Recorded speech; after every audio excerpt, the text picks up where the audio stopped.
Okay. Okay, well, welcome again to the Charter Exploratory Ad Hoc Subcommittee. We will begin at 1:40. So, introductions. Richard Stewart. How are you, Richard? Michael Geller, consultant. Tom Owings, Mayor. Suzanne Bryant, acting city attorney. Sylvia Rodriguez, executive assistant. And maybe we ought to just go through the audience. Hi, my name is Luke Fuller.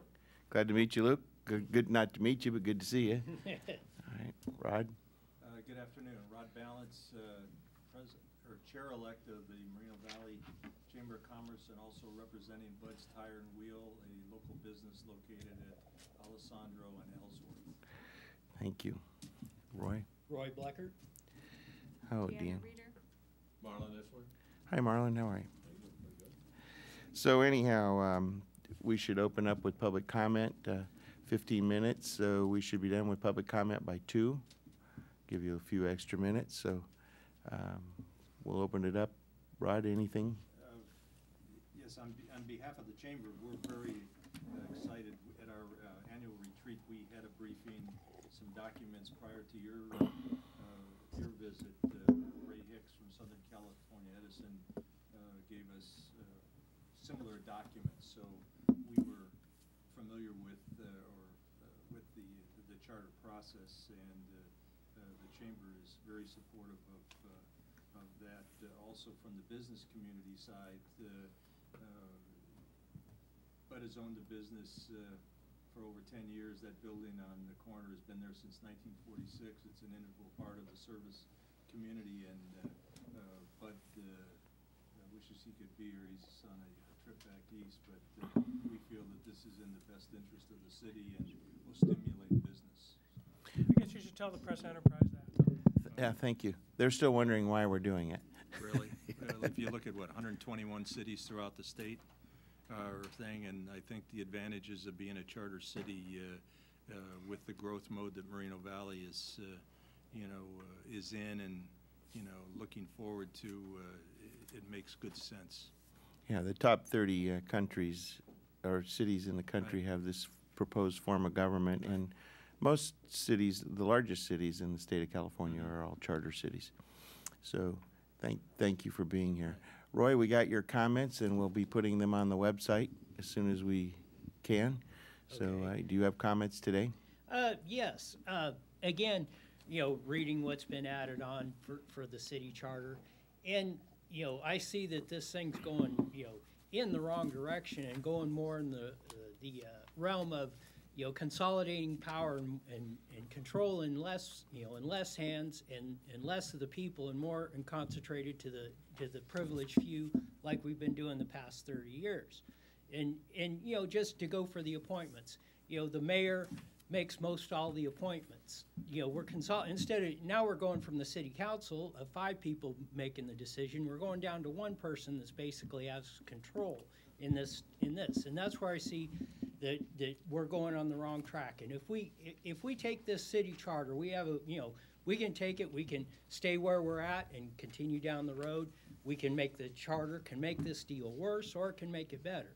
And my philosophy is that, if we put the power more in the hands of the people, make the people more accountable, get them more engaged into what's going on and involved in the city, this is the direction we need to go. And we need to have the city, the people, more in control of this. You've got, you will post what I wrote and how I see the direction of this city should go, to make this where everybody looks up to this city and makes it the model that everybody's going to look at of how you do things right, how you make a city move forward, how you make a vibrant community, how the community will coexist amongst each other, and move forward and give everybody an equal opportunity, like the scales of justice when you walk into court.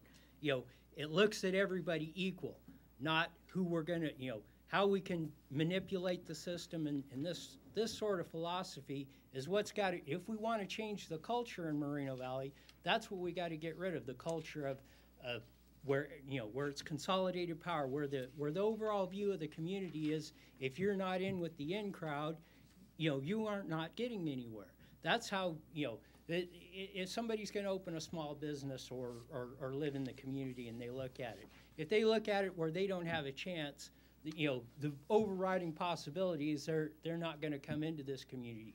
You're not going to get, new businesses, startup businesses, people that want to build a family in the community. They're going to look elsewhere. They're going to look where they have the best opportunity.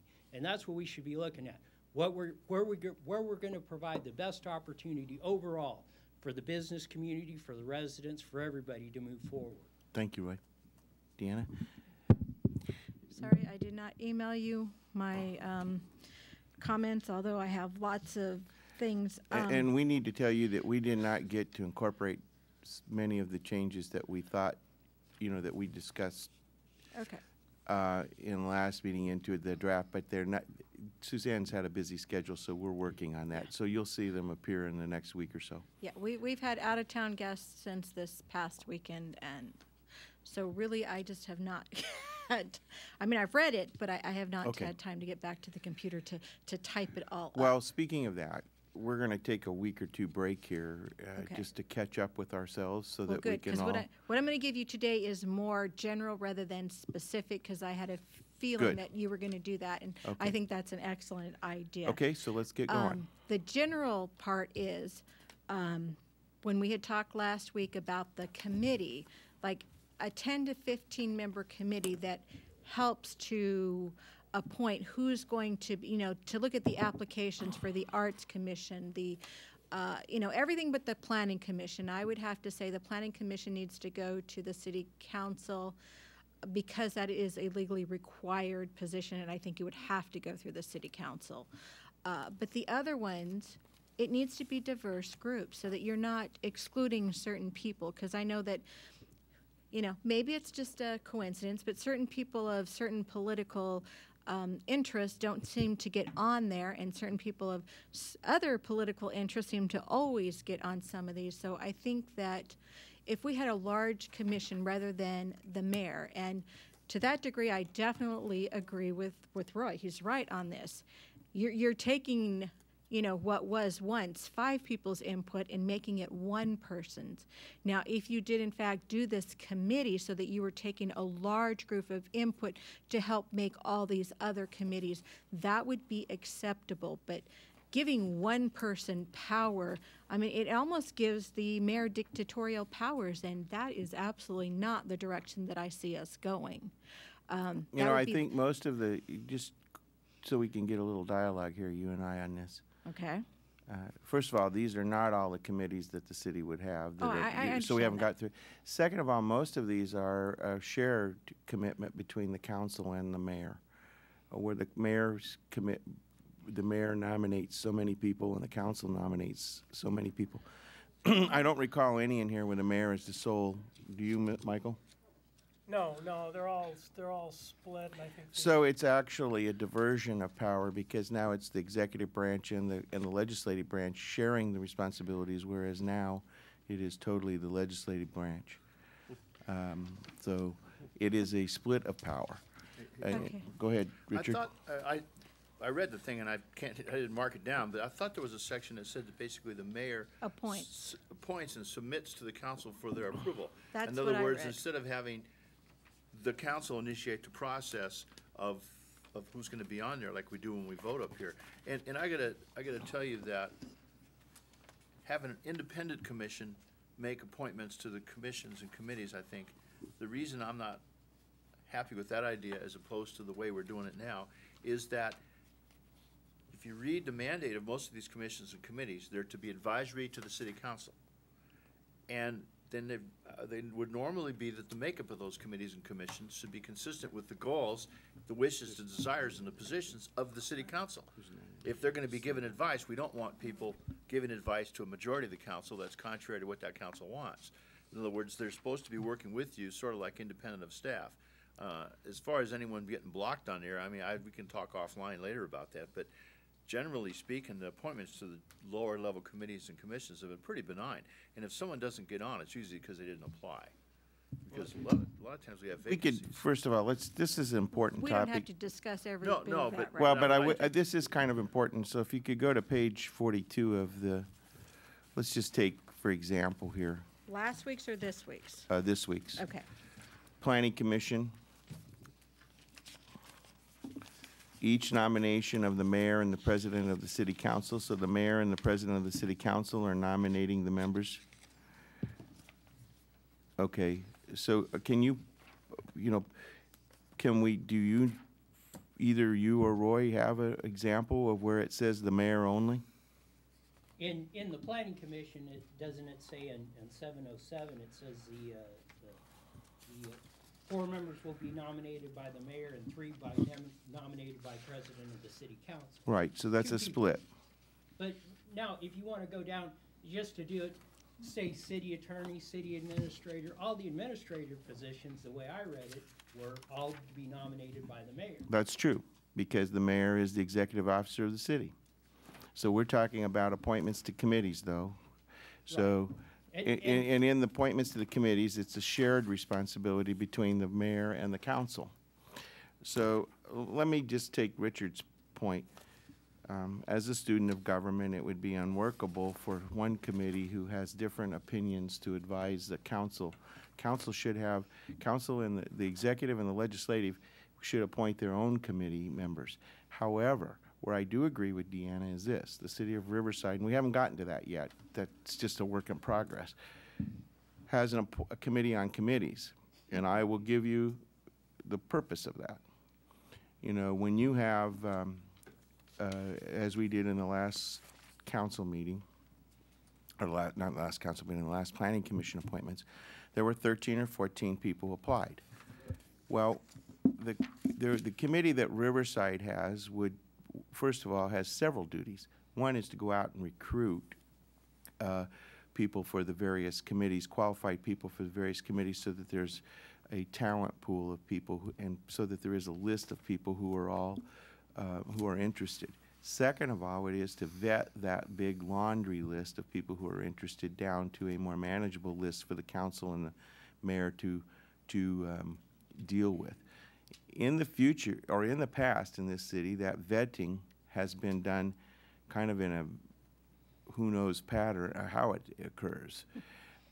In the last group of people for this planning commission, I put everyone's name on as that applied to be interviewed, because I believed, not having a standardized system to do that the only fair thing to do was to interview everyone who applied. Because there was no standardized process for vetting the people and taking out people who really just were not qualified. So, that becomes a time-consuming thing, and if you had to do it for every committee, it may not be practical. But because the Planning Commission is such an important committee, it's probably the most important committee in the city, beyond the council, I felt that everyone who applied should have that, should have an interview.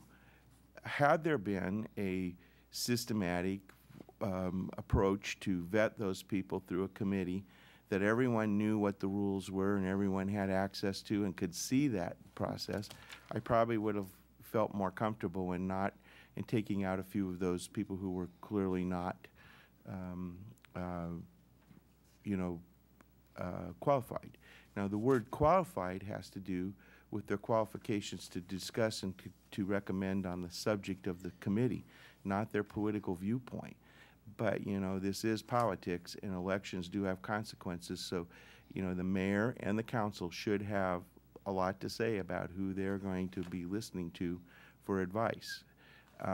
So I disagree as a student of government that you could have a workable situation where all of the advisors were opposed to the opinions of the elected.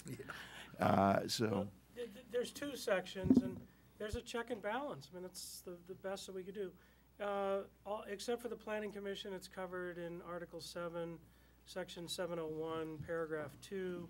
members of boards and commissions shall be appointed by the mayor, subject to confirmation by the affirmative vote of 3 members of the council, and may be removed for cause after hearing by the affirmative vote of 3 members of the council. So the mayor simply nominates. If the council's not going to pass them, then they're going to have to do something different. The planning commission's a little different. Well, Mike, let me stop on that one. That's Yeah. the one I did see. I have a star on here. Let me give you a hypothetical. Again, and Tom, you said it very well. I have always looked at commissions and committees as not being staff. Staff has their own view and their own opinion, and they've been accused of ramrodding that through the committees and commissions. But I remember way back when I was on the first traffic safety committee back on Heacock when City Hall was over there, we had a heck of a time getting on the agenda for the council to consider adding motor officers to the police, because the city manager didn't want to do it because he thought it was going to cost him money. But yet we were advisors to the council, not to the city manager. And so I think that the committees and commissions really is a way for the council to have an independent review of some of the things that they're interested in. Parks and Recs comes up with a great idea, but the Parks and Recs Commission doesn't like it for various reasons. We need to know that, stuff like that. I think the thing I'm saying here, Tom, is so the mayor appoints. Well, generally the way we've done it is we take a look at the applications, we don't do interviews, and we review them all, and those of us on the council come to the people that we like to vote for, so then it's a vote question. So if you get 3 votes, you're on the committee. Lately, there's the only one person that actually applies. And so in this way, the mayor does that, and I suppose behind the scenes, the council could go to the mayor and say, hey, Deanna Reeder's a really good worker, let's put her on this committee or commission. But I think what they're saying is that you've taken the council out of that appointment process. And I don't know how you could change the wording on this or whatever, because I think you're right, it should be a collaborative process. One point I would like to make, and it'll come out in my proposal, is, all these boards and elections, I have proposed that we make these all elected positions. Let's let the people choose who they want on the planning commission. Let them choose who they want as city attorney. Then the people are accountable for it. They have a vested interest in vetting these people, and you take the consolidated part like we're talking about. A few people making this decision. Let the people decide who they want on these boards and commissions, and then they can advise. Then you have a diverse opinion Roy, who's advising Roy, the city council. I appreciate that, but and I don't want to get into a debate with you, but I'm going to just tell you that in many cities, there isn't even a planning commission. It goes directly to the city council. The planning commission serves at the discretion of the council. It is an arm of the council, and it will not function as an elected position. It cannot. And I'm not going to debate with that. But I'm just telling you, you can read every single charter in the United States, and you will never find an elected planning commission. I'm just telling you that. And number 2, when you say that you want to have a successful city and that this charter may stand in the way of it, I want you to understand that every word of this charter came from one of those top 10 successful cities in this state. So we are already dealing with successful cities. There are no successful cities that we used as a model for this charter. And I have reviewed probably 100 charters of the 120. And I'll just tell you, here's a really nice one for the city of Irvine. Would you consider Irvine a successful city? It's 9 pages long. It's absolutely 9 pages. That's it from top to bottom. And so, sometimes covering every avenue in detail and trying to micromanage how your government is going to work ensures the exact opposite of what you would think. So, bottom line, I understand there is a discussion to be had here, but the more meaningful discussion is the one that Deanna and Richard and we're all engaged in here, and you are in a general point, but the point is the balance of power between the legislative branch of the council, or of the city, which is the council, and the executive branch, which is the mayor. So that is a legitimate topic for us to sit here and discuss. How about, Elected city attorneys are an interesting issue. oh, God, that's, It's a disaster. If you want to see how it works, It's go over to very San Bernardino San Diego. Controversial. or San Or Diego. Los Angeles, where and the city see how council it fights works. with the city attorney, and they actually have The to city hire council- their own attorney to represent the council. Yeah, the city council, or the city attorney can oftentimes become the sixth member of your council. Tom? And, so go ahead. You know, this is interesting, it's very concise. It says, "It shall be appointed by the mayor, subject to confirmation by the affirmative vote." Maybe if we put in there something like the city council. What section are you in, We're Richard? on 701, the second paragraph. Members of boards and commissions shall be appointed by the mayor, subject to confirmation by the affirmative vote of 3 members of the council. Maybe we could put in there somewhere just the thought that the city council shall review the applications and submit suggested members to the mayor. And the mayor can also independently do that.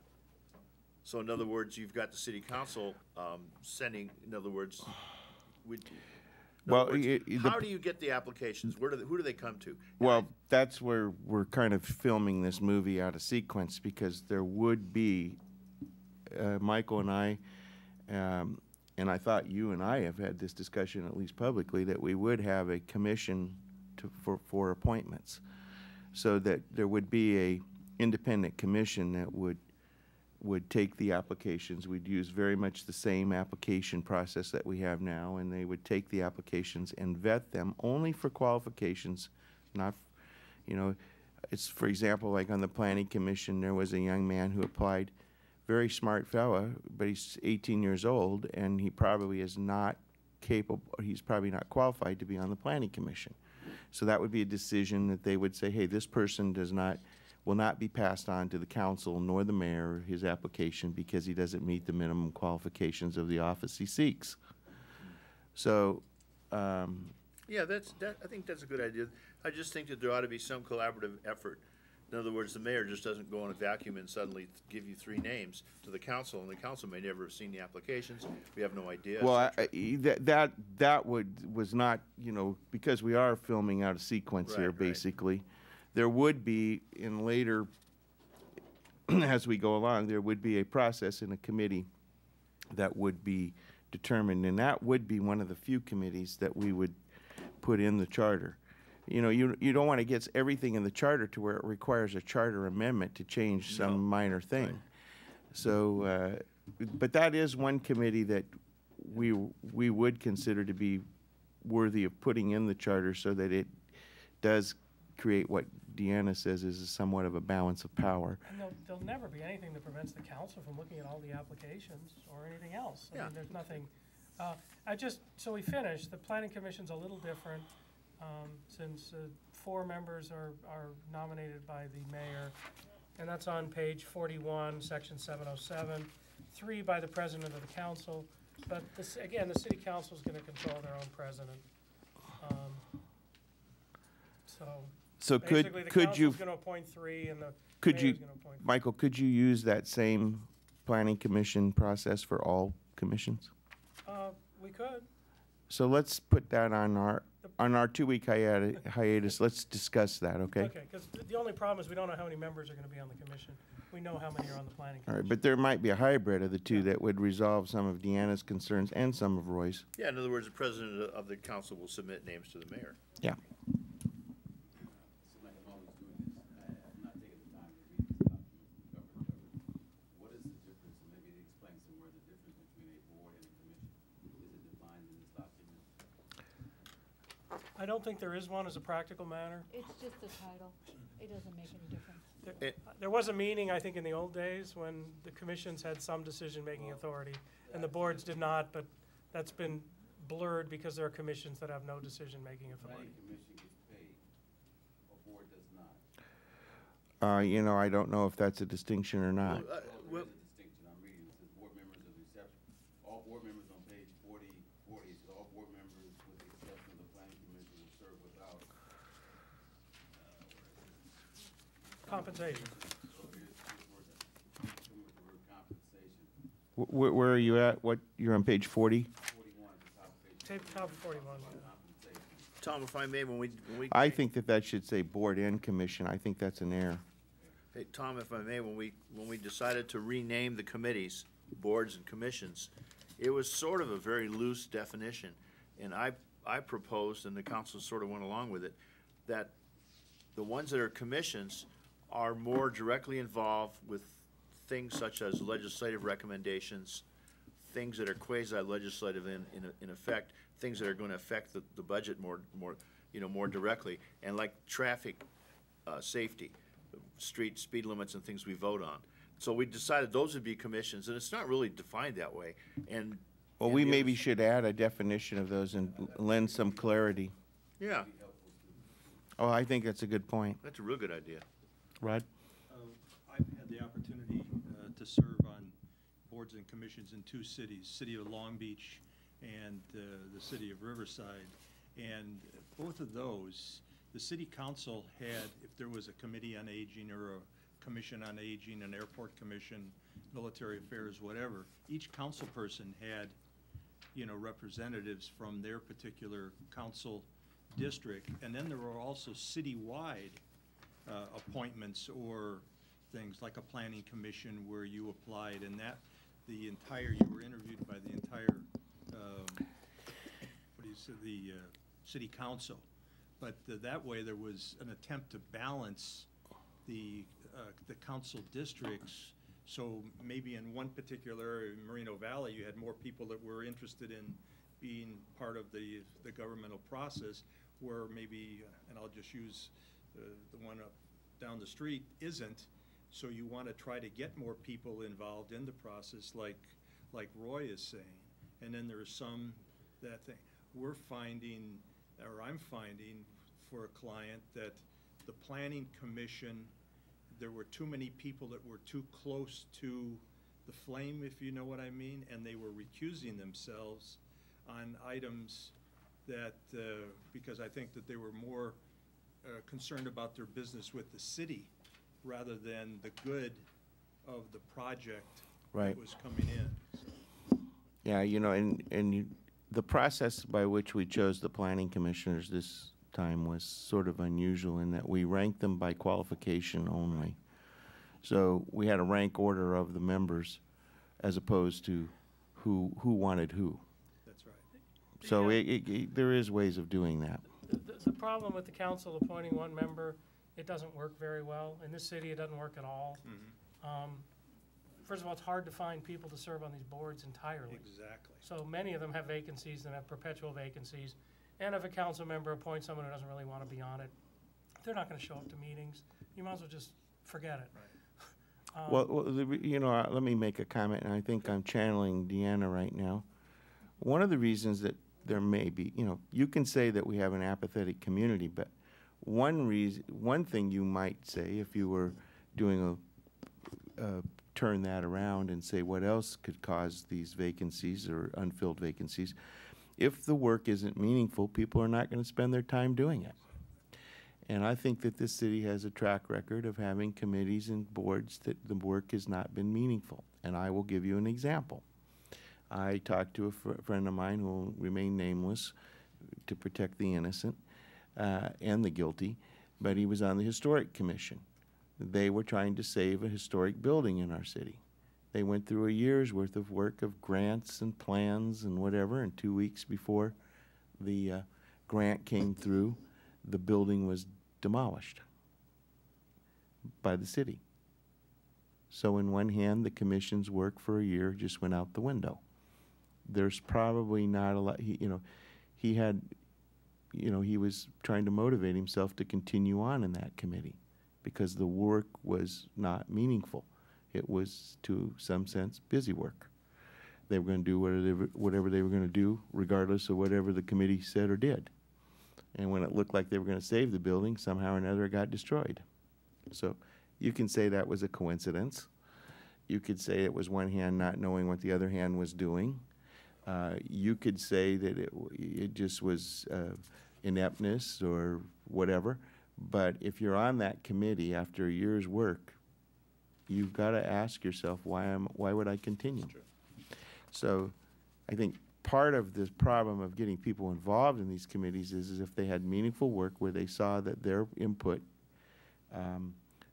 actually meant something, there wouldn't be so much of an issue of finding qualified people to be on it.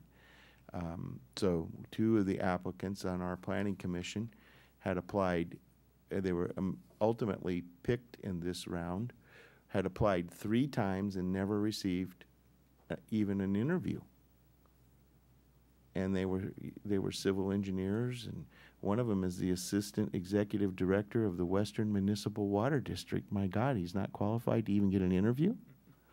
So I got what you're saying, Deanna, and Michael and I and Richard will work in the intervening 2 weeks to come up with some, and you, Rod, we hear what you're saying, but it has to be workable. But we'll come up with some hybrid of these 2 systems and May see. I add one more comment that I think, Diana, in Riverside, Colleen Nichols, who's the city clerk, pools all of the applications for boards and commissions, and the city on their website advertises 12 months a year, you know, looking for people to, as you mentioned, to keep the pool there, Right. because as one person gets sick, moves away, you don't have a time, you know. But yeah, and that's what this committee would do. And Deanna, Michael's comment about it didn't work having the individual council members making these appointments or nominations.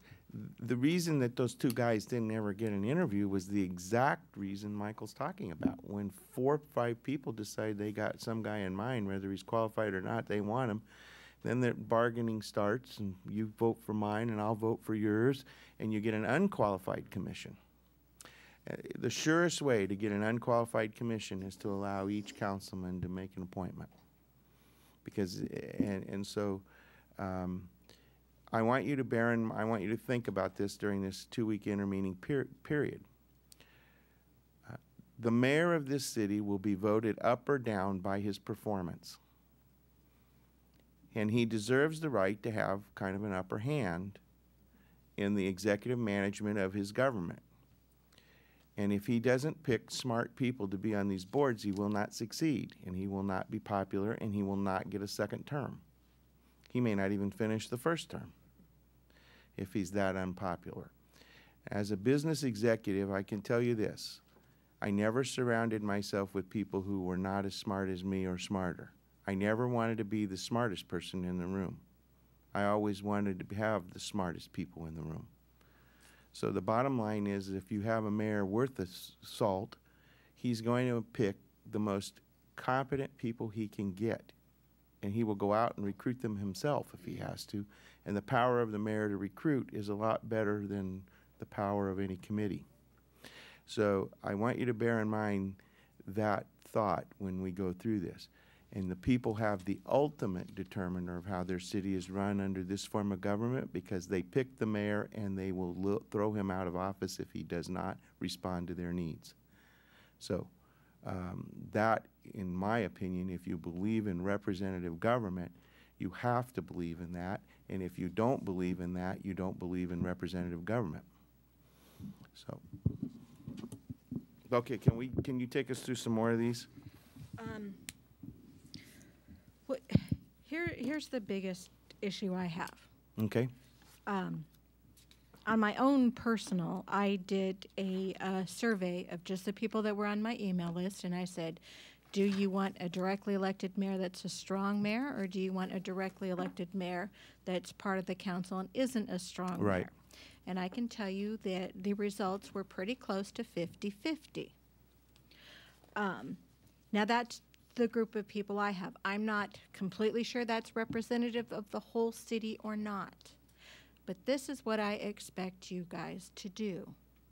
You need to find out if that's what people really want before you decide this is what you're going to put on there. Because you know the people do want a directly elected mayor. Not everybody understands the difference between a directly elected mayor that is a strong mayor and a directly elected mayor that is not a strong mayor and is part of the council.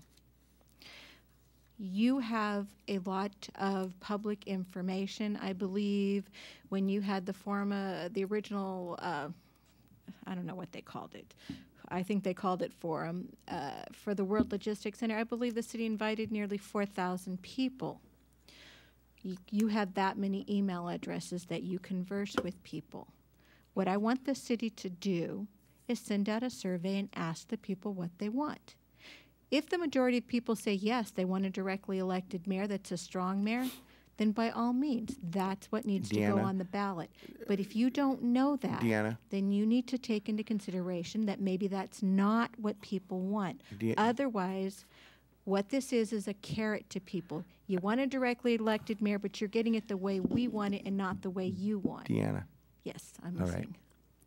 Do you know why they don't use mail-in, mail-back polls to determine the results of elections to predict them?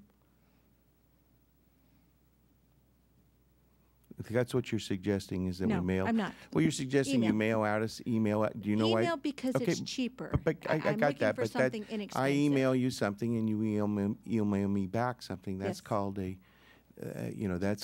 that's the name of that kind of polling. Do you know why they don't use mail-in, mail-back polls? Mail out, mail back? Because they're not accurate. The only people who respond to them are people who are very active and have a real intense interest, Like us. like you. I used to do polling in a former life. I know I know a lot about it, okay? So it's not accurate, number one. And number two, you know, I appreciate your desire to have public opinion play an important part in this. But if we were to do public opinion on everything, we would just hook up a button on your TV remote and we would just run the city by public opinion. We have a representative elected form of government. We are the elected representatives, Richard and I. And, you know, the other three council members, I'll speak for them and they'll correct me if I'm wrong. We all stood an election and we all believe, every one of us believes, that we know what our district wants. I personally know in my own mind what I heard on going to 7,500 homes, talking to 2,000 or 3,000 people. I know what they mean when they say they want a citywide mayor. I know what they mean. I can tell you what it is. I may be right, I may be wrong, but I believe I know. And I believe that every elected member of this council knows. At least they think they do. At least we believe we do. So, you know, we are not entering this we all have an elective constituency that's made their thoughts known to us, and they are continually doing it. So we do have that give and take. So I appreciate what you're saying, but the ultimate test is this. We will put this up to the election, and they will either approve it or they will disapprove it. If we are right, they will approve it, and if you are right, they will disapprove it. So that's the ultimate poll, is the one that we will have in June of 2014. So that's my response to that. But I want to go through other things that you have here so that we can get through. Did you need something to say before? I'm going to say something, but it's not. Yeah. I'll let you go through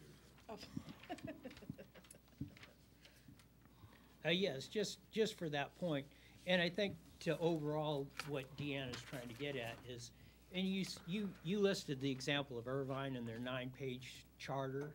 Well, what are we up to? 50 pages Yeah. now? And there are some charters up to 120. Right. But that's why I say if you get it down to a simple document that's very easy to read and understand, I think that's what we're more Right. apt to. I think that's what would be more apt to be supported than going to the 120-page model. You know, if we get something down that's fairly simple, fairly easy to understand, put it in front of the people, and I think what Deanna's saying is, let's get more input at exactly what people want in this deal, and then let's try and come up with a very simple. Let's say we come down to 20 pages. Let's say we're going to make our city. We're going to try and strive to get our city charter under 20 pages or less. The simplest, cleanest way we can get it produced to the people, I think, will be the best opportunity you're going to have to get this through. Thank you, Roy. Appreciate it. Deanna? Well, that might sound good, but every court case that has to do with charters, the problem is what you didn't put in it, not what was in it. And so, yeah.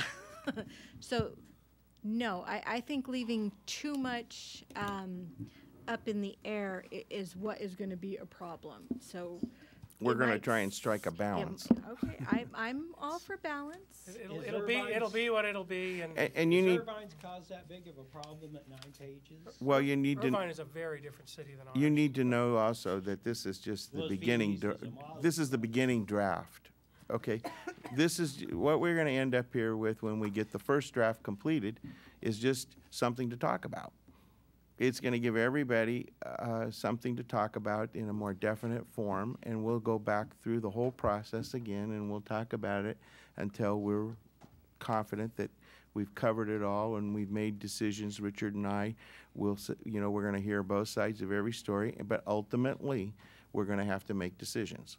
And some of the decisions, if we see merit in the discussion, we'll modify our thinking. And if not, we're gonna make the decision and move on to the next thing. And then ultimately, we'll have a final draft, which we'll present, and the voters will either approve it or disapprove it. But this is just the beginning.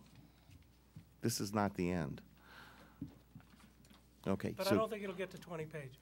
no, but I am with Roy. Listen, we notice, I've gone through this, I'm kind of the final draft, I do the final composing of it, and there's a lot of this language that could be simplified, modified, and removed. And we will be going through it to do that. As training in college, I had 2 years of writing classes by a guy who was a newspaper editor, and he used to grade us not by the number of words we wrote, but by the number of words we didn't need to explain our ideas.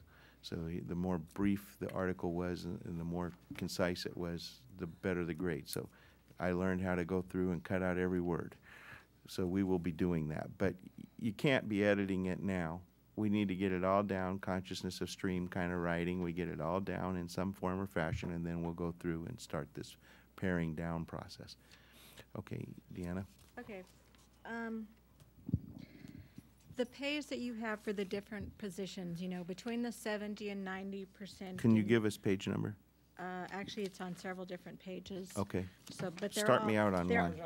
What's the You're talking about the first one? salary the bracket, yeah, the salaries. What for pages? the, city clerk, the city attorney. yeah, I only had a highlighter with me, so I couldn't really write. Here. I'm Go gonna- ahead. I'm Go gonna- ahead. I'd like to address that, where Sure. she's going now. She's hitting where I want to go. I got some questions about the charter. First of all, the terms. I looked at terms as different. I'm worried about control, that you and the council are working together on it. I understand that. Then you have to, otherwise it can't work. The next thing is I worry about the salaries, the pensions. How is that working? Let's say that you run for, let's say you get 2 terms, 8 years, then that's your term. Now, when you retire, what is your, I guess, your benefit or retirement? Well, compensation? no elected Is- I'm officer not- here, I don't- well, no elected officer under the draft charter that we have would receive PERS or any kind of retirement. Okay, I did see that in there. Yeah. Okay, I want to make sure that I understood Absolutely. it that way. So the We next thing- don't want, we're trying to not foster career politicians here. I love that, because I look at Washington, that's what they're trying to do. Well, right, and if you have it here, you say, okay, well, it's only 8 years, but then they move on to their next elected office, Then and there can they be are again. councilmen, and they can be there for 4 more Exactly. years. 8 more years. Exactly. Okay, so now, the next thing I have, it's, obviously I'm worried about salaries, term and conditions, pension plan, it looks like we're covering that good. I just want to bring them out, because they're going to be in the thing. I've read a lot of, most of these I've read. And then I got, now it'd be, I got one, what's the difference? I don't know what the difference between a city manager and a city administrator is. What's the difference? In my mind, and we'll let each of these 2 folks up here, and we'll also let the city attorney answer this, but in my mind, the difference is simply this. A city manager has the ultimate executive CEO of the city, has the executive or the ultimate responsibility for the outcome of the city's performance. In a city administrator, he is carrying out the details. You guys, Okay. wait till- I'm listening. The I'm city- listening, guys. Hey, Roy, the city administrator would be carrying out the policies of the executive officer of the city, and the executive officer of the city is now the mayor, not the city manager. Okay. Most people do not understand in this city model that we're operating under now, the city council has very little power. I cannot talk to the public works director without the permission or of the city manager's office, or having the city manager in the room. I can only speak as a city council member of this city to the city clerk, to the city manager, and to the city attorney. And I guess there's probably half a position of the city treasurer, which would be Rick Tiger's position, since he's I think theoretically I have the right to do that because half of his position is works directly for the council. But the bottom line is that the council in no way runs this city. And the mayor absolutely does not run this city. The person who runs this city is the city manager. So when you term it city administrator, theoretically under the manager's system of government, council sets broad policies and the administrator runs the city and carries out the broad policies of the council, the manager. Under a mayor-council form of government, the mayor would become the chief executive officer. He would set would carry out the responsibility of carrying out the city's business, and he hires an administrator to assist him in that. Someone who has a lot of qualifications, maybe much along the line of a city manager, but the city administrator is not running the city. The mayor is, and the council. For the first time, this city would be run by the people who are elected. This city is not run by the elected people, period. And anyone who says it is kidding themselves. They don't know anything about the system of government in which we operate. Okay, that's why I want to find that out. Now, Can I just another? Go for it. Emily, adding something is, not all mayor or council forms of government require a city administrator. We put that in because the mayor may not have the experience, know how to hire people, how to fire people, how to do a budget. Chances are they wouldn't. They may or may not have ever even been on the city council. If you look at Los Angeles, one of the largest cities in the United States, most of the mayors, or many of the mayors, have never even been on the city council. Doesn't mean they're not qualified, but their executive qualifications aren't necessarily their practical qualifications. We required a city administrator with specific background as a check and balance to a mayor running amok who thinks that, it's their personal city. The city administrator will be the professional to try to ensure everything's done correctly and according to the law, the budgets are done correctly and completely and accurately, and all the things that, again, just because somebody wins office doesn't mean they're fully qualified to run a city. So it's a check and balance to the mayor's office. Well, and interestingly enough, this charter's draft has a provision that allows the people to recall the city administrator as if he were elected, yeah, I seen that in there. which is unique. So, this city administrator under this plan has to serve several masters. He has to serve the city, the mayor, to some degree he has to serve the council, and he has to definitely keep an eye to public sentiment because the public could recall him. So, or her. So I was gonna say that. I believe that this is kind of it adds a new dimension and it empowers the citizens of our community to have more power over their governance than certainly the present form of government and probably any form of government.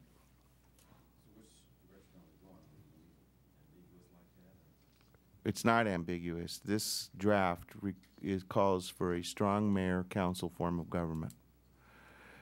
With the city administrator. And the top, yes, with the city administrator, the top 100 of the top 100, or take the top 30 cities in the United States in terms of financial stability, etc. They're all mayor-council forms of government with a strong mayor. When you have 5 people, a fiefdom, and you have 5 people, the city manager is always looking to put together a 3-vote majority. He's only counts, there's a joke among city managers, they're only taught to count to 3. because that's what the whole city is about getting a 3-vote majority, maintaining it, so unless you have a really strong city council, you're not going to get anything done worthwhile, except get the city manager to his retirement intact. Yeah, that's exactly it. So, Next thing, I got go ahead. another, on this document, I can pull it up, but I can't work it. This was number 3 and 4. Okay. I can't get it. Someplace I don't know what happened to it. You scanned it or what happened to it? So that didn't work, but I was able to pull up. Now, I see this here's all together. I don't see that online. No, at this all. is I don't know not, if you're gonna this do will, that or not. this will be put online tomorrow. Okay, so if you start adding that too, then that, I can work it right off that document Right. and pull it into mine and Exactly. work it. And I think this is comprehensive. Oh, no, I've gone through, looked at it. I made Well, some I corrections mean in what that I it got. contains everything that we've done to date. That's my main point. It should contain this part that you can't. Yes, Yeah. it does. I already looked at it. It does. So, if you can change that, it's really helpful to us to do what Deanna's trying to do, and that's to put her changes down in writing and send it to us so that we can just That's work what with I'm trying to them. do, but I'm having a hard time. I've sent a couple of them right in. Well, listen, if I you, must be having the wrong. if you leave your email with the city attorney today after that, we'll send you a copy directly. Okay, I'll do that. Then you'll have that. That'll make it easy then. And then, Deanna, one of the things when we get to a final draft of this, first draft, a final first draft, if you can call it that, we will send this entire draft out to that list of 4,000 people. Okay, I'm all done. Okay? Okay, you know what, I got your email too. go ahead. How are we going to verbalize this, what you just explained to me? And that's supposed to be, that's supposed to not here to say. Well, we will, Advantage of having that, how are we going to articulate, explain that in written form to those folks out here tonight? yes. How are we gonna do that? Well, this committee will draft those types of documents, informational documents to do that. Plus, we'll be doing a series of study sessions in the city council once the first draft is completed. And so we will take them section by section for every study session, probably from here until the end of the year. We'll be involved in this charter at some point or another. Then we'll take them out into the communities, into the districts with the councilmen to do these types of forums. And hopefully I'd like to get at some point the committee that is working to do a citizen grassroots effort out there to be involved. I'd like to set up meetings with them so that we can do much what we're doing here with Deanna, where we're just kind of having dialogues back and forth. It's very productive what she's doing for us. The writing is very productive, and we appreciate it. And sir, if you could do the same, we'd appreciate that too. That's what I'm trying to do. Then the other thing is that we have a group. We're putting an entire list together of like public leaders in the area, and maybe not necessarily in our city. For example, Ron Loveridge will be on that list, and when we get to the first draft, we'll send that draft to those leaders for comments too. So we'll have a lot of effort to be put in to ensure public education and public input. But ultimately, it comes down to me and Richard voting. We have to be the deciders. So, okay, Deanna? The one really big thing on here I have a problem with is the car allowance of all things. Some of the other stuff fits into the categories I've already discussed. You kind of have an idea of what I think of certain things. But right now, a $600 a month car allowance is just way overcompensated, period, end of story. Actually, it says not to exceed $600. Yeah, I know. But it also says 150% of $600. That's $900 for the mayor. So even though that's not to exceed amount, I would imagine that that's what the mayor is going to get. I think that the 600 was way too much, and I think I suggested more like $200. If I were to submit to you bills for my per diem, it would be way in excess of $600. I have to tell you, you know, even the federal government gives you 50 cents a mile.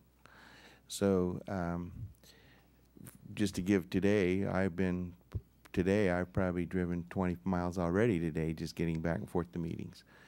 So I suggest that the $600 is fair, but I understand your concern. And you know, I think that many cities pay more, some pay less. But when you get a full-time mayor, he's going to incur cost. The same, most cities give city cars.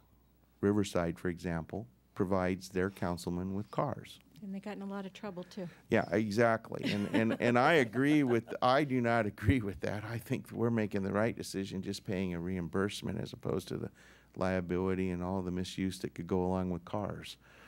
And so that's just my input into it. Richard, you've been on the council for 18 years. Let me go back on that a little bit. First off, there was a question last year or two, I think, as to whether car allowance was legal under the general law city, and there was an opinion that said it is. But the reason that a lot of cities give car allowances, not only to the executive officers, which we do, but also to the council members. Now, as far as council members being PERS of it, that's a different issue. It's because a car allowance Hi, Mr. Horn. does not increase your retirement. It's not considered and will not be considered a salary for purposes of retirement. And the other side of it is if you give a car allowance, if Tom is a mayor and he has to have a car allowance, he would have to justify that to the IRS, or else it's taxable. Right, Tom? Yes. That's always the case. It's always taxable. So, in other words, by the time you're done, your $600 is $400 if you're a 30% tax bracket, unless you can justify the mileage. And I think the thing is the reason we've always done that is because it allows the executives to have that money, but it doesn't go on their single year's salary for purposes of computing retirement, because that could set $7,200 a year added towards your salary, which would kick it up, which means that you're going to get 2.7% da-da-da. So that's one of the reasons car allowances were used. When the city first started, we had three choices. You could have a city car. In fact, when I came on, I was given that choice. You could have a city car all the time available to use for whatever city business you wanted to do. You could have a city car half the time and a car allowance half, or go with car allowance. And the reason most people want car allowance is because there were some gadflies in town that used to follow the city cars around and write down that Mayor Joe Blow was at the 7-Eleven in his city car buying a beer. My gosh, that's horrible. You can't do that. So it became such a problem with the people, you know, writing and complaining about cars that it's much easier just to give a car allowance. And the alternative is everyone could submit their mileage, but I think the state legislature is finding that isn't working very well. Yeah. Because many of the people do put in far. At 50 cents a mile, and I think it's higher than that. You only get. Well, Yeah. just So an it's like example. 280 miles a month. That isn't very many miles if Just you're an doing city business. Example, the city pays councilmen $35 a month for cell phone allowance. My phone bill last month was $361.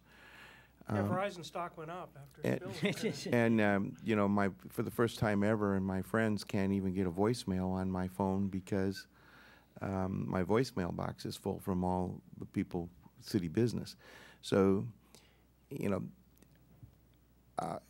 and I'm not complaining. That's just, I knew that going in. I'm just saying that I think what's important here is that there's a limit set so that it can't get out of control. And if anything, it's going to get down to where it's almost meaningless if the price of gas continues to go up, price of cars, you know, so, Roy? Yeah, the main thing, and I think, you know, the way my inclination would be to how you would deal with this, or, you know, to stop the concerns, is that somehow we have to come up with either independent agency, board, commission that's, you know, that's not controlled or perceived controlled by the same people that are getting the benefits.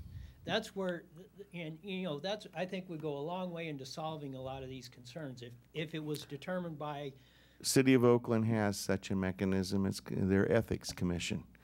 And, of course, it added 20 pages to their charter. There you go. And who knows what the cost is of running that commission. We're talking about $36,000 a year in a city with an $80 million budget.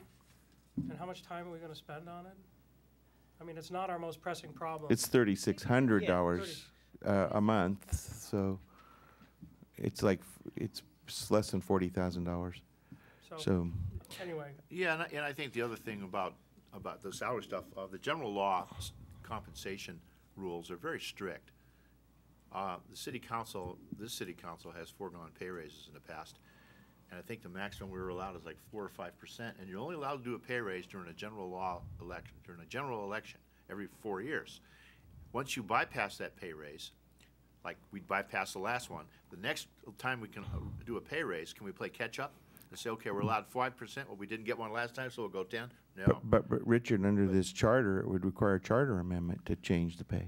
Right, but the city. So that's a much higher standard. The city of Riverside City Council voted themselves, what was it, 100% or 100%? Well, right, and that's why Michael and I, Michael and I had the responsibility for drafting that portion of it, we put it in the charter so that it would require a charter amendment to increase pay. Right, that's what I was gonna say, so you learn from other cities' mistakes, or what they've done right, you can copy that, so. and the things we've done to limit council compensation besides the salary bracketing, limitation on the car allowance, there's a maximum they can get for alternative meetings and secondary meetings, which I don't know that there is today, within the city. And lastly, no retirement benefits, which is a staggering benefit to some of these council members who've been here a long time. And the mayor's salary is, Be nice. well, you know, it is. Well, it could be anyway. Yeah, it could be. And then the mayor's salary, it's very common, since Superior Court judges, there's very little way anyone outside can influence. They just pegged it to 50%, which seems like for a full-time job for someone that's gonna have to give up everything to be the mayor, I don't think it's too high a salary. Plus, you know, theoretically, you wouldn't pay your administrator as much as you would a manager. So, Well, here's the way I thought of it when I saw the number. The number is it's actually less than what you pay in retirement benefits right now. right. So actually, if you cut out the retirement benefits, that pays for the mayor. So that's how I figured it. It's depending on what benefits. I see which more pink they stuff. were pretty. You know what? I do, but a lot of what I marked on here was and similar to what I said the last time. So if you know that you're going to change this stuff to reflect what we have discussed before, I would actually like to see those Right. changes instead of keeping going, because Right. if I'm going to say something and you're going to say, oh yeah, we're changing that, and oh yeah, that kind of So makes let us catch up a little bit here, Okay. and we'll have a tighter draft here, and we need to tell you that the attorney has not had the time to review sections 5, 6, 7, and 8, so she will, the next time you see this, it will incorporate her suggestions also. Plus, we did get some of yours in there, but not all, so. I had one more thing. I was wondering, how do you know if a change's been made when, like, we send something in? Is there anything that'll key that to, that we can see it? That, oh yeah, they're looking at it. At least we want to know you're looking at it. How do we know that? That's a question I have. I guess it's a if you good keep a question. copy of it and then compare it is Compare about it the only back. way I can tell you now. We were going to allow everybody to keep redlining, but then it gets to a red line, blue line, green line, It's purple line, unreadable. and No, it, Unusable. you don't want to do so that. so we couldn't do that. So I guess it's just compare. You're going to have to keep track of that on your own.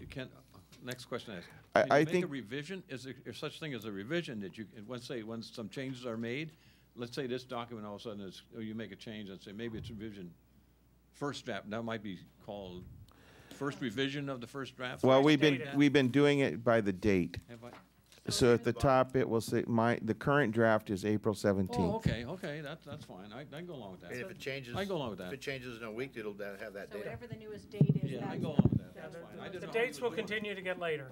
Yes, sir. Earlier, you mentioned about the boards and the commissions, digressing. You said there were a lot of them that were not in the draft, or not put in place in the draft, or. Yeah, those will be done by ordinance like they are now under the, because we don't have a charter now, so we're general law city, so we don't have a constitution or a document to guide us. So there are some of them that should come and go and not require, there should, if you have, if you want to change these, you don't want to have to go back for a draft charter or a charter election every time you want to change something. I think that one of the first things that we'll do once we catch our breath here in the next few weeks or months is that every committee needs to be reviewed in the city. We're creating some new ones, like the ad hoc committees. They should come and go. When the problem is solved, they should go away. When we get to a graduation rate in this city that was acceptable in the 90s, that committee probably will go away. Maybe even when it just concludes its business and does what the city can do, it would just go away. So we need to probably take a look at all the commissions we have and see if we can't consolidate some of them and maybe do away with some and maybe start some others that are more relevant. I think that, the next commission and committee that I'm going to ask for is a committee on faith-based or nonprofit initiatives, so that we can start to catalog all of the social services that are available by nonprofits, so that we know what's out there, so that we can match needs. We do have grants and we can assist in grants, but there's a lot of duplicative service out there, and maybe we could get together and start to allocate resources differently, so that we're not funding 2 or 3 of these things poorly and not getting any really bang for our buck, and maybe start funding them differently in other words, see if they can draw some focus out of some organizations, so that they can start to divide their task up among themselves in a more efficient manner. The other thing is it would give us a vehicle to support them. Homeless is an example. There's like 3 or 4 different homeless missions. You've got the immediate need homeless who are just temporarily homeless. You've got the long-term guy, and then you got the one who's living with somebody who could become permanently homeless. So there's like 2 or 3 different stages or types of homelessness that needs to be dealt with, and not one organization can deal with all 3 types. So we need to maybe have a division of labor. So those kind of things might be helpful to get an association started, a pastoral association or something of that nature that would work in that framework. And once that got done, that committee might not be necessary anymore. So that's why I think it's important. One committee that we did put in here is the police commission. This city, and it is in the charter, because it is important that the city have a police commission to monitor the police activities in this city. Last week, we talked with Bob Wasserman and his partner, Bill Bratton, will be here in the next week or two to do further discussions with us. And we looked at new policing models, community-based policing. The sheriff's department is working out of a model, but it's not a current model. It's not the new science. And, the Wasserman Group tells us that we could cut cost and save money and cut crime in half, or by a third to a half, by introduction of new models of policing. Richard and I were in the meeting, and we were both enthusiastic about the possibility of not only finding a less expensive way, a way of curtailing public safety cost, but also a more efficient way of policing our city that would actually have as its main goal cutting crime. So beyond what it is already. And that's not to say the sheriff isn't doing a good job, but everyone can do a better job. I mean, in everything you do in life, someone can do it better. So he and I walked out of the room thinking we went into the room thinking we were looking for a way of containing public safety cost. And the first thing that Bob Wasserman said is we're not interested in helping you if that's all you want to do. If you want to cut crime in your community, we will help you. And by the way, it'll be less money than what you're spending now. So I believe we need to have this police commission. I believe we need to have police should be held accountable to the community, and so we all felt strongly about including it in the draft charter document. It would require a charter election and charter amendment and election to remove that. So that's one of the few that we did put in there. The Planning Commission is mandated by the state, and the police commission would be protected by the charter. So I noticed you felt that that was a positive thing. And can you verbalize why that's important? Well, we've been going down this road with Moreno for the last 20, 30 years, and I just think it's, city council, John Burris, and the sheriff's department, I think it's an opportunity right now to look at other police models. Like we indicated, either hiring our own, or establishing our own, or looking at some regional type of thing, or just also cutting costs and saving taxpayers' money. So. Well, just kind of doing a roundtable. Rod, your thoughts about the police commission? I think it's an important part of the city. In fact, I have an interview for the second time with the city of Riverside for the police commission. So you're a prospective member of a police Yes. commission. Roy? Yes, I was at a meeting with, one of Jesse Molina's on his, get-togethers, and had the former police chief, one of our police chiefs at the time, and the city manager. And not specifically, I haven't studied police commissions, but I brought up some of the same points about, how our police need to be more involved in the community and that. And, I kind of got at the time I got the inclination or the brush off I felt on the deal. But, these issues have been brought up a lot over the years, and my main point is they've been ignored. And obviously, we need to look to cut costs, and there's probably a lot of ways we can do that. And two, we do need to, however, whether it's the sheriff's, whether we contract with the sheriff's department, have our own, it needs to be a lot more effective police department. And I think there's a lot of ways we can do it if we listen to all the ideas out there to make that happen. Right. But you have to be aware that if it's not your department, you don't get to call the shots about the policing model. Deanna?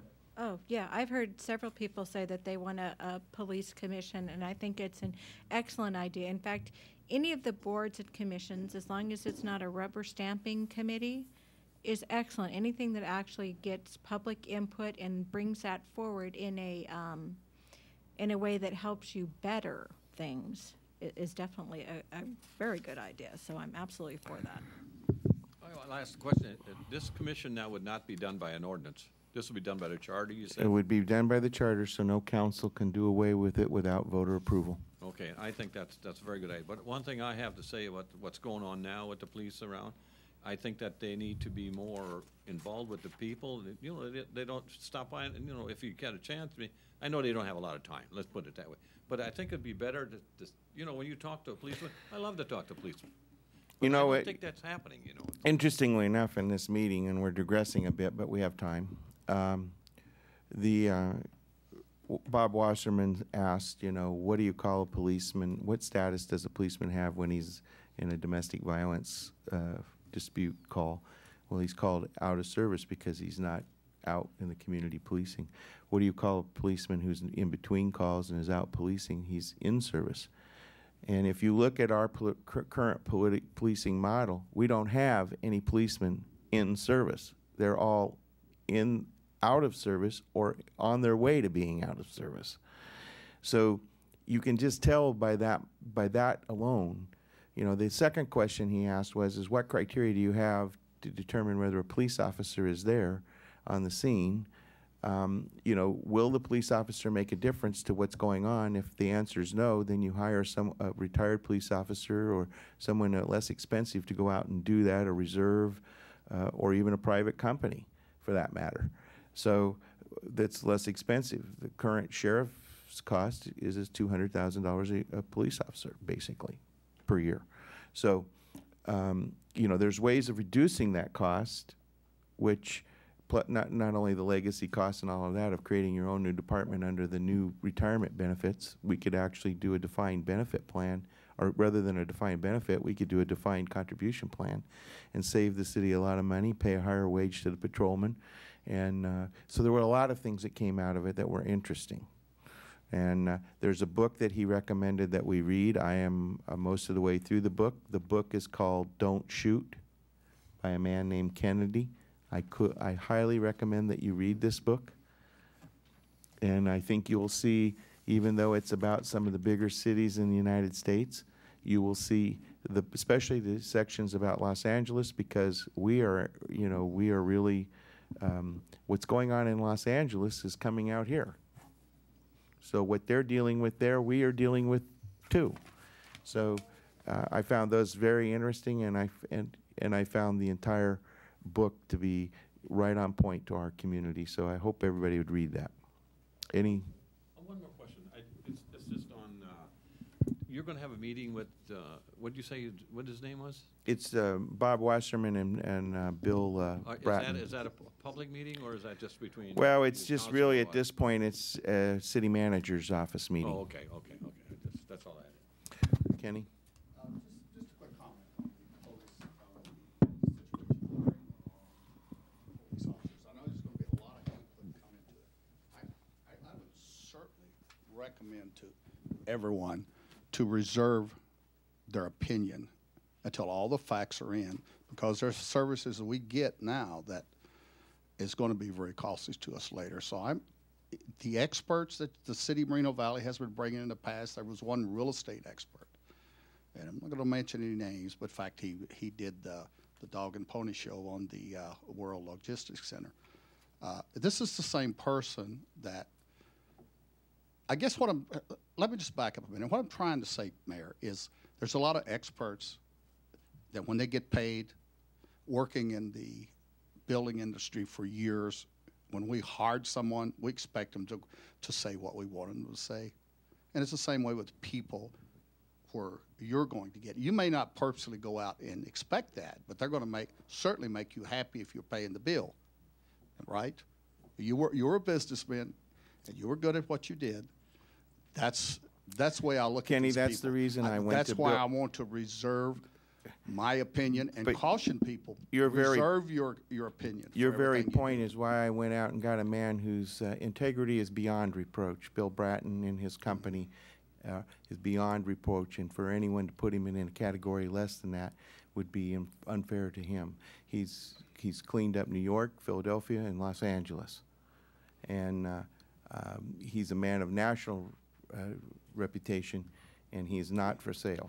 That may be, but I will reserve my opinion. Well, I appreciate your skepticism, but If I might, I've been here for all of the police studies we've done, and one of the things the expert pointed out, which was a very good observation, is when you've done the studies, they've done the studies of the cost of our own police department based on the model of what we have now. Exactly. In other words, you're going to replicate the organization, the structure we have now.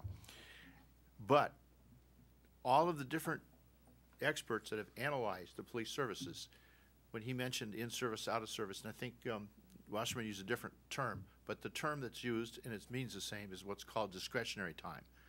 And that is if you get in a patrol car and you go 10-8, you know, you're on the air. In service. And you go through your MDT calls, or MDC, and you see I've got 3 pages of calls that have not been dispatched. And normally what they do is they pick and choose. And if you want to see a good example of that movie End of Watch, LAPD, you know, they say, well, if we take one of these neighbor fights, maybe they'll give us a good hot code 3 call. In other words, it's a game you play. You go through it. Mike and I did that, right? We'd go through as reserves. We could pick the ones we want to. They don't have to dispatch us.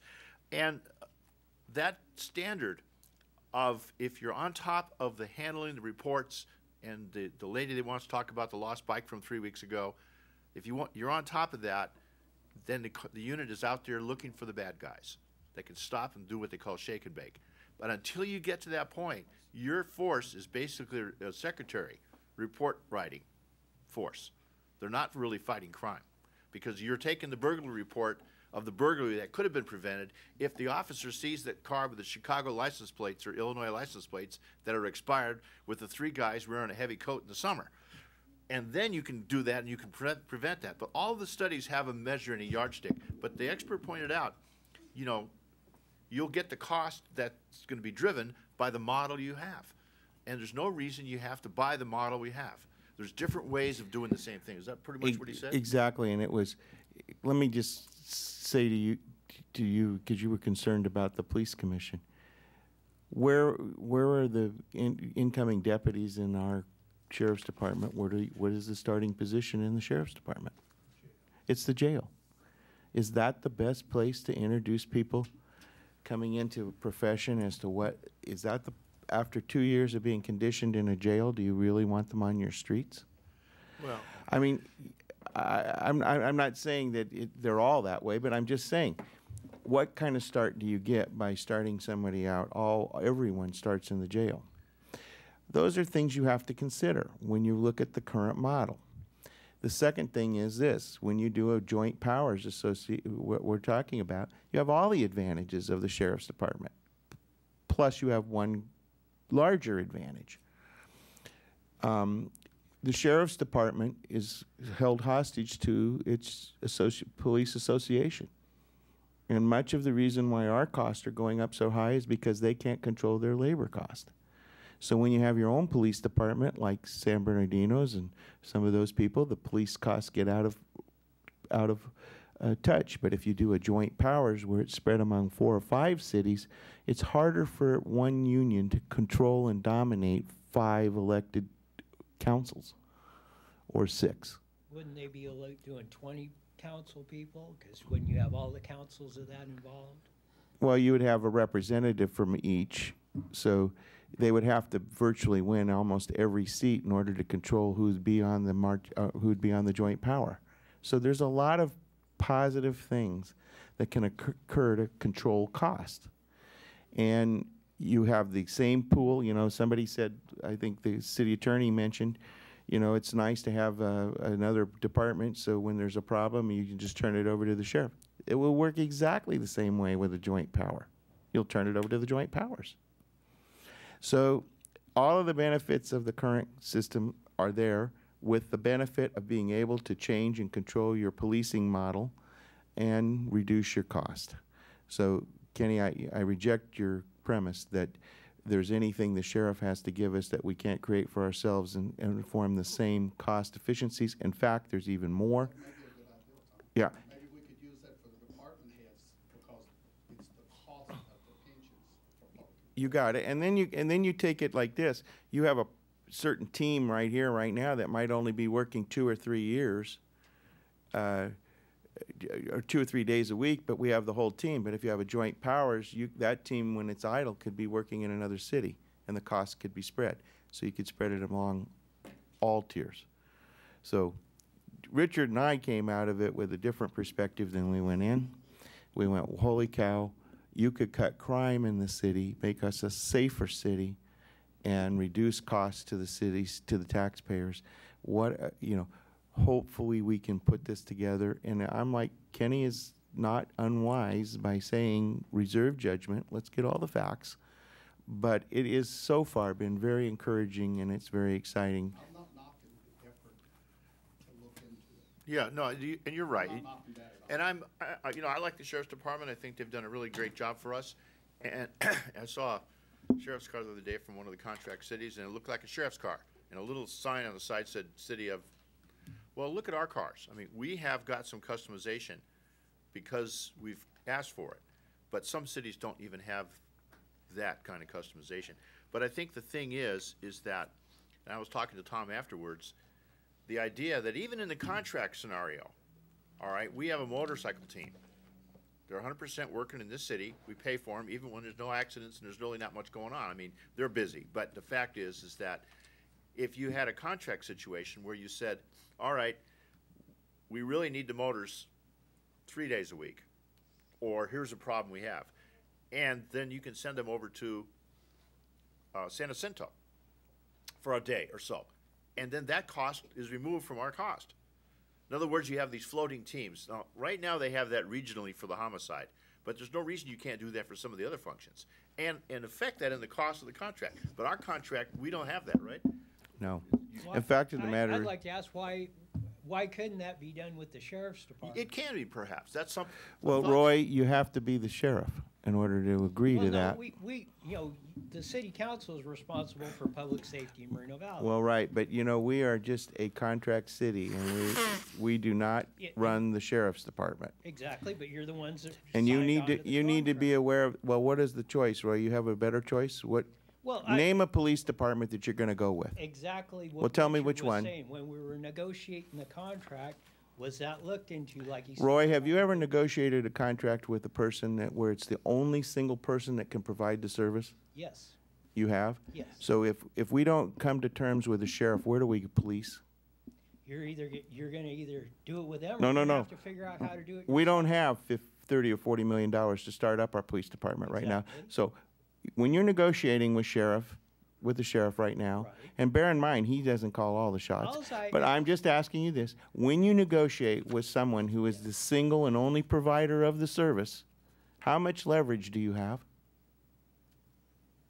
You have as much leverage as the. The answer is none. No, you can come up with what you have. No, the answer is none. The answer is none. What I'm telling you is, when I've been faced with that situation that you're talking about, if I decided that person was not, that person's service was not in my best interest, I'm gonna figure out how I'm gonna do That's what we're doing, Roy. it. And that's what I'm saying. But you can't negotiate with someone who doesn't need to negotiate. Number one, the costs are not set by him. So They're what- set by the Board of Supervisors. So what you're telling me is the sheriff has been, not open to any of this Hey, if stuff? you were the only elected countywide elected official in this county, you wouldn't be you would be running your own department too. That's what we elected him to do. Yeah, but he's got a broader service. He has his mandate is for the entire county. Well, in all fairness, there's been a lot of changes made.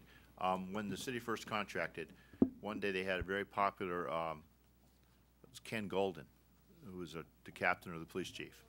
And everyone liked him. I wasn't on the council at the time. And all of a sudden, one day he was gone. His office was empty because the sheriff at the time said, I want him somewhere else.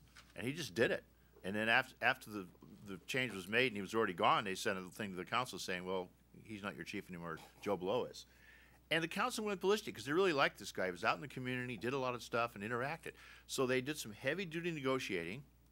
In spite of what Tom was saying, the then sheriff said, okay, in the future, we'll bring the council involved in who your police chief's going to be. And we've actually done interviews and things like that. But the fact of the matter is each thing you do, you find out by somebody just telling you this is the way it's going to be, and then you have to go back and fight the battle. Richard, you know, the real proof in the pudding is when the sheriff refers to our chief, he does not call him chief. What does he call him? Calls him captain. He calls him captain. But we've worked on that quite a bit, and I think that it is hard negotiating on that. It can be done. You're right. Well, I think this is outside the scope of our Yeah. charter meeting, and if there's nothing else, let's. Mr. Horn, Yeah, do you have you're right. anything else to add? Okay, I love your tie. Good looking tie. You know, We'll adjourn if there's, And Can- so I have the next one- meeting I will have be in- one thing that I actually forgot and to me was important. What section? And the qualification for mayor, on here you have having to have lived in the city for 2 years. I think the mayor needs to have been on the city council at least once. unfortunately, the draft you have, we can't even require the 2 years. No, So, the law. Well, I know legally. yeah, so. So we decided we would only require things that are legal. The 2 years is illegal. No, we put in provisions. All right, If the law when's the gets next changed, meeting? then it'll be changed. Well, we'll notice it, but it should be in 2 weeks. Okay, May 8th? sounds good. Yeah. And I may, you know, it may be, I may not be here that week, but I will see if I'll We'll have check a my meeting. calendar. Do you want it the 8th or the 15th then? Let's do the 15th. All right, That way I know I'll be here. okay. Sounds good. And we'll have a lot more work done by then. Okay, Look at your stuff, Roy. That's still the 15th. okay. So we're adjourned. Okay? Yeah, they decided they're all gonna be on Wednesdays, so. So you're gonna email us this when you get this, fixed? You're, okay. If you want.